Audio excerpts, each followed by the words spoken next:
خواتین و حضرات، میں نے بتا دیا خان چاہتا ہے کہ پاکستانی کل ہفتے کے روز 11:30 بجے تک ایسے نکلے جیسے 8 فروری کو نکلے تھے. سنو پاکستانیوں، ہم نے تمام صحبتیں برداشت کی، اغوا ہوئے، مارے گئے، قتل کیے گئے، شہید کیے گئے، ہماری خواتین پہ ہاتھ ڈالا گیا، ہمارے گھروں کی چھادر چاردیواری کا تقدس پامال کیا گیا. کوئی ایسا ظلم، کوئی ایسا فسائیت رہی نہیں جو انہوں نے پاکستانیوں کے ساتھ نہ کی ہو. تو یاد رکھو، ایک دفعہ پھر اس کو جیل کے لیے تیار ہو جاؤ. یہ ون مور ٹائم، ایک دفعہ نکلنا ہے آپ نے خاک کے لیے، جمہور کے لیے، پاکستان میں حقیقی آزادی کے لیے. خدا کی قسم، لاکھوں میں نکلو گے تو اسی طرح یہ لوگ ذلیل و رسوا ہوں گے جس طرح 8 فروری کو ذلیل و رسوا ہوئے ہیں. 8 فروری کو مینڈیٹ کو ہم نے خان کو دیا، پی ٹی آئی کو دیا. یہاں پہ میں ایک علی کا ذکر ضرور کروں گا. ہماری بہن، اچھا ایک one thing I would say in English. Here is an app which is known as Rabda mobile app, and it functions to generate the voter number and the name of the voter.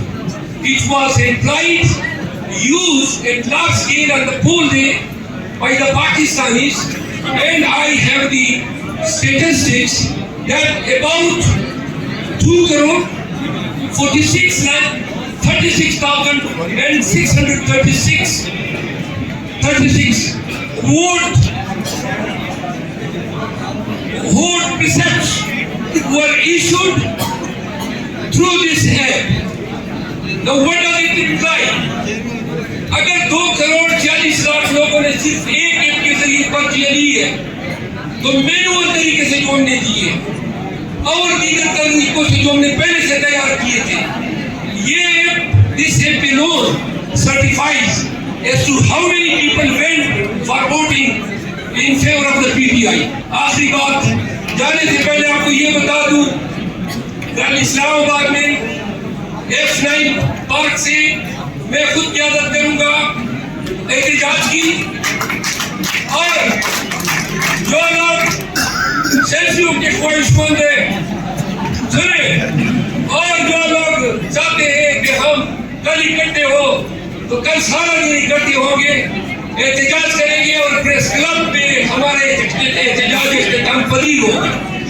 اگر حکام نے ہم پہ تشدد کرنا چاہا تو میں ان کو ایک بات بتا دیتا ہوں کہ میں پوری ذمہ داری اٹھاتا ہوں کہ اسلام آباد کے اس احتجاج میں اگر کسی نے فتنہ فساد کرنا چاہا تو ہم خود اس کو پکڑ کے حکام کے حوالے کریں گے.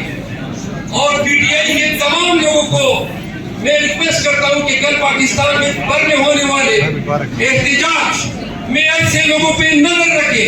کوئی بھی اگر شرنگیزی پیدا کرنا چاہے آپ نے پکڑ کے حکام کے حوالے کرنا ہے. اسلام آباد میں ہم پرامن رہیں گے.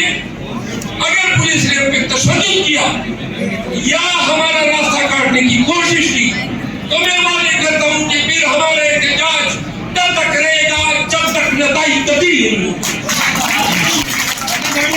ہم پہ تشدد نہ کرو اور ہم پہ ظلم نہ کرو. میڈیا سے ریکویسٹ کرتا ہوں کہ کل آئے اسلام آباد میں اور دیکھیں کہ یہ کیا دوبارہ ہمارے ساتھ یہ جدیت کرتے ہیں یا انسان کے بچوں کی طرح رویہ اپناتے ہیں. یاد رکھو، اگر ان نے ہم پہ تشدد کیا ہم تشدد سہیں گے، برداشت کریں گے، لیکن جہاں پہ انہوں نے تشدد شروع کیا پھر اسی جگہ سے ہمارا دھرنا شروع ہوگا.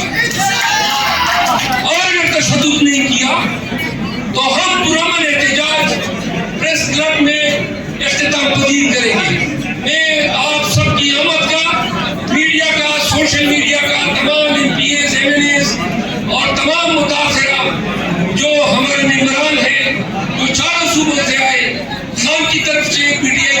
آپ سب کا شکریہ ادا کرتا ہوں. Thank you so much. Thank you indeed.